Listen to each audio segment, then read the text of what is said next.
నమస్తే. ప్రస్తుతం మనతో పాటు ఉన్నారు సీనియర్ జర్నలిస్ట్ భరద్వాజ్ గారు. సార్ నమస్తే అండి. నమస్తే. ప్రస్తుతానికి పవన్ కళ్యాణ్ గారు జూన్ 2వ తారీఖున తెలంగాణ నవనిర్మాణ సభ అంటూ ఒక సభను ఏర్పాటు చేశారు హైదరాబాద్‌లో. అవును. అది పెద్ద రాజకీయ దుమారం రేపుతోంది ఆ సభ. ఫస్ట్ అసలు ఎందువల్ల పెడదాం అనుకున్నారు? ఆ సభ యొక్క ఉద్దేశ్యం ఏమై ఉంటుంది? అంటే తెలంగాణలో కూడా పార్టీని స్ట్రెంగ్థెన్ చేద్దాం అనేది ఆయనకొక ప్రోగ్రామ్ ఉంది ఆలోచన. హ్మ్. ఆ ఆలోచనలో భాగంగా ఇక్కడ చాలామంది యాస్పిరెంట్స్ ఉన్నారు. ఆ పార్టీని నమ్ముకుని, ఆ పార్టీ ద్వారా రాజకీయాల్లో ఎదగాలి అనుకుంటున్నటువంటి చాలా ముఖాల్ని ఈ మధ్య చూసాం మనం. ఏది ప్రొఫెసర్ నాగేశ్వర్ వివాదం యెస్. సందర్భంగా రోడ్డు మీదకొచ్చినటువంటి సంపత్ నాయక్ కావచ్చు, హ్మ్. సాగర్ అనేటువంటి ఒక టీవీ సీరియల్ ఆర్టిస్ట్ కావచ్చు. ఇప్పుడు ఇంకొక సినిమా నటుడు కూడా హ్మ్. చాలా అగ్రెసివ్‌గా ముందుకొస్తున్నాడు. మాట్లాడుతున్నారు. మాట్లాడుతున్నాడు 'తనీష్'. హ్మ్. వీళ్ళందరూ కూడా యాస్పిరెంట్స్ ఇప్పుడు జనసేనలో. ఇలా చాలామందున్నారు. వీళ్ళని రేపు 2 ఎన్నికలున్నాయి ఇక్కడ. కార్పొరేషన్ ఎలక్షన్ రాబోతోంది. కార్పొరేషన్ ఎలక్షన్స్‌కి సిద్ధం చేయాలి. దాంతో పాటు వచ్చే అసెంబ్లీ ఎన్నికలకి ఒక ప్రాతిపదిక తయారు చేయాలి. ఈసారి కొంచెం సీరియస్‌గా ప్రయత్నం చేయాలి అని అనుకుంటున్నాడాయన. అంటే కాంగ్రెస్ వ్యతిరేక ఐక్య సంఘటన నిర్మాణం అనేది బీజేపీ మనసులో ఉన్నటువంటి ఆలోచన. అందులో భాగంగా ఇక్కడ ఒక విస్తృత ఐక్య సంఘటన నిర్మాణం చేయటం ద్వారా కాంగ్రెస్ పార్టీకి చెక్ పెట్టాలి. ఈ చెక్ పెట్టడం కోసం, ఆ విస్తృత ఐక్య సంఘటన కోసం జనసేన పార్టీని ఇక్కడ ప్లాంట్ చేయటానికి వాళ్ళు కూడా ప్రయత్నం చేస్తున్నారు. వెనక నుంచి సపోర్ట్ ఉంది ఆయనకి. హ్మ్. ఆ సపోర్ట్‌తోనే ఆయన ఇప్పుడు హైదరాబాద్‌లో కాలు పెడుతున్నాడు. ఈ నవ సంకల్పం తీసుకుంటున్నాడు. నవనిర్మాణ సంకల్పం హ్మ్. తీసుకుంటున్నాడు. ఇప్పుడు వాళ్ళ క్యాడర్‌కి జనరల్‌గా కమ్యూనిస్టులు కామ్రేడ్ అని పిలుస్తారు. ఆయన సాధక్ అంటున్నాడు. అవును. ఈ సాధక్ సమావేశం అని చెప్తున్నాడు. వీళ్ళందరూ సాధకులు. ఈ సాధకులతో సమావేశం ఏర్పాటు చేసి వీళ్ళందరితో ఆ కార్యం నిర్వహించి, అంటే కార్పొరేషన్ ఎలక్షన్స్‌లో ఒక ముద్ర వేయాలి అనేది ప్రోగ్రామ్. దానికోసం ఈ పావులు కదుపుతున్నారు. అది వాళ్ళతో అదే మాట్లాడతాడు. అలాగే రీసెంట్‌గా జరిగినటువంటి రకరకాల అంశాలు, హ్మ్. వీళ్ళు ప్రెస్ మీట్లు పెట్టి మాట్లాడటము, పవన్ కళ్యాణ్‌కి సంబంధించిన రాజకీయ, వ్యక్తిగత అంశాలు ఇప్పుడు తెలంగాణలో చర్చనీయాంశాలుగా మారినాయి. ఒకటి, ఆయన రాజకీయంగా మాట్లాడినటువంటి కొన్ని మాటలు. నేను తెలంగాణ వచ్చినప్పుడు చాలా ఆవేదన చెందాను. తెలుగువారు ఇలా విడిపోవడం ఏమిటి? 11 రోజులు నిద్రాహారాలు లేవు నాకు హ్మ్. అని ఒక మాట మాట్లాడి ఉన్నాడాయన. తర్వాత ఈ మధ్య కాలంలో దిష్టి పెట్టారు. అందుకనే కోనసీమలో అదేంటి కొబ్బరికాయలన్నీ కూడా తెలంగాణ వాళ్ళ పుచ్చిపోయినాయి. అది కళ్ళు పడితే కోనసీమ తెలంగాణ కొబ్బరి. వాళ్ళు దిష్టి పెట్టారు. హ్మ్. దిష్టి పెట్టటం వలన అక్కడ కొబ్బరి పంట సర్వనాశనం అయిపోయింది అని ఆయన చెప్పాడు. అంటే చేగువేరా టు చేతబడి అన్నారు ఆ రోజుల్లో. హ్మ్. అలా ఈ చేగువేరా నుంచి చేతబడి వైపు ప్రయాణం చేసినటువంటి పవన్ కళ్యాణ్ గారు ఈ దిష్టి పెట్టటాలు వీటి గురించినటువంటి తెలంగాణ సమాజం ఏం భావిస్తోంది అనేది, తర్వాత రీసెంట్‌గా జరిగినటువంటి వివాదాలు, ప్రొఫెసర్ నాగేశ్వర్ వ్యాఖ్యల నేపథ్యంలో జరిగినటువంటి వ్యవహారాలు. అంటే ముఖ్యంగా ప్రొఫెసర్ నాగేశ్వరరావు గారి ఇష్యూ గురించి ఎంత ఆపేద్దాం అని అనుకున్నా, మాట్లాడొద్దని అనుకున్నా, ఏదో విధంగా మాట్లాడాల్సిన అవసరాన్ని వీళ్ళే తీసుకొస్తున్నారు. అదే ఆ ఇప్పుడు ఆయన రోజు జర్నలిస్టులు, మేధావులు, ప్రజా సంఘాల నాయకులు మాట్లాడిన మాటల తర్వాత, ఆ మాటల తర్వాత వాళ్ళు మాట్లాడిన మాటలను బట్టే ఈరోజు పవన్ కళ్యాణ్ గారు ఈ డెసిషన్ తీసుకున్నారు అనేది వినపడుతున్న వార్త. లేదు, లేదు. ఆయనకు ఒరిజినల్‌గా ఇక్కడికి ప్లాంట్ చేయాలనే ప్రోగ్రామ్ ఉంది. హ్మ్.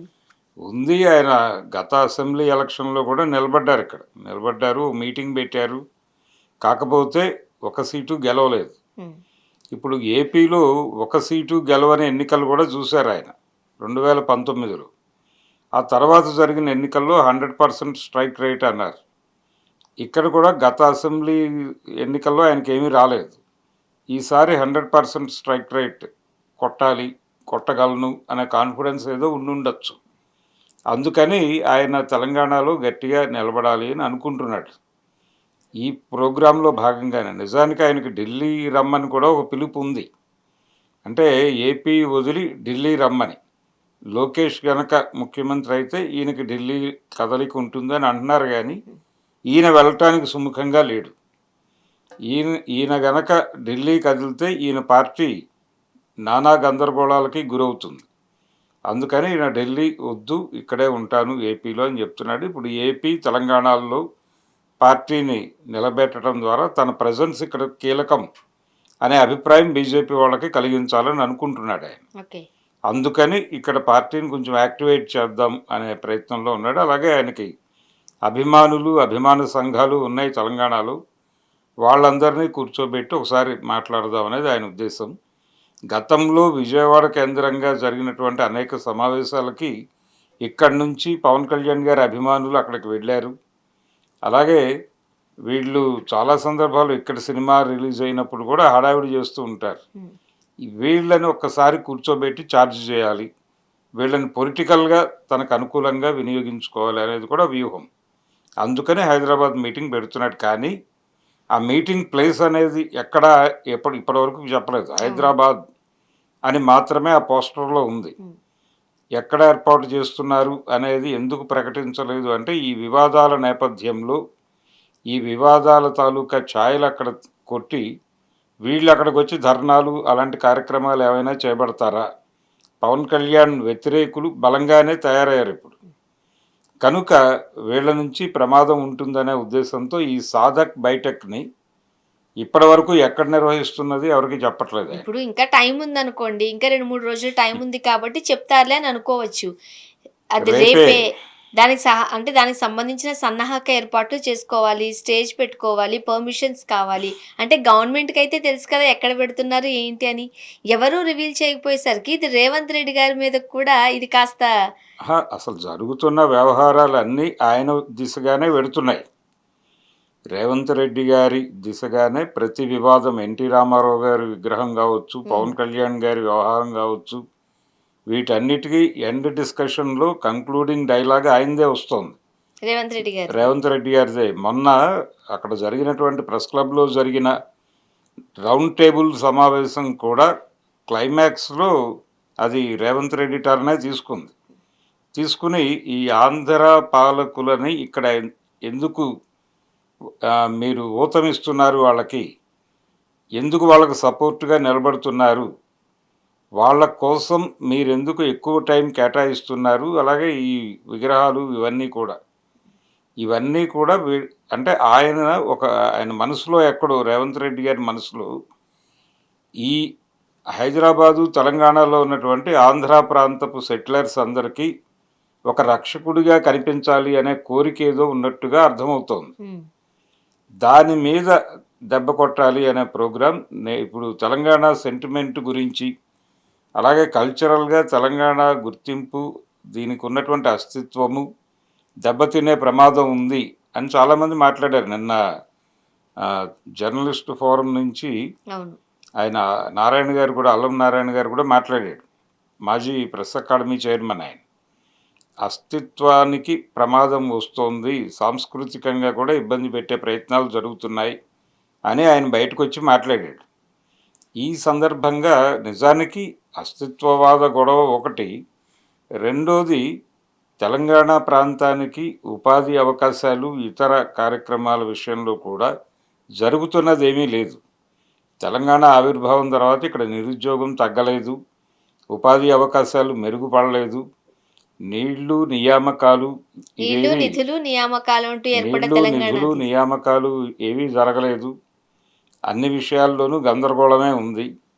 కాబట్టి ఈ అస్తిత్వాన్ని పట్టించుకుంటూ దాంతోపాటు ఈ విషయాలను కూడా కీలకంగా ముందుకు తీసుకొస్తూ ఒక కొత్త ఉద్యమానికి రూపురేఖలు దిద్దే ప్రయత్నం ఏదో జరుగుతోంది. దీనికి కేంద్రం వాళ్ళకి ఉన్నటువంటి, అంటే అదర్ సైడ్ వాళ్ళకి కనిపిస్తున్న శత్రువు రేవంత్ రెడ్డి. కాబట్టి ఇప్పుడు పవన్ కళ్యాణ్ వెనకాల కూడా రేవంత్ రెడ్డి, ఎన్టీ రామారావు విగ్రహం వెనకాల రేవంత్ రెడ్డి, ఇలా కనిపిస్తున్నాడు ఆయన. అందుకని రేవంత్ రెడ్డి సెంటర్లోకి వస్తున్నాడు ఈ విషయాల్లో.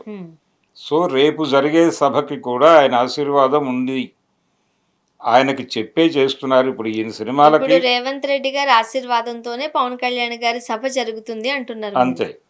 తెలంగాణ నవనిర్మాణ సభ దానికి సంబంధించి ఏ రకమైన ఇబ్బందులు జరగకుండా చూసుకోవాల్సిన బాధ్యత అయింది.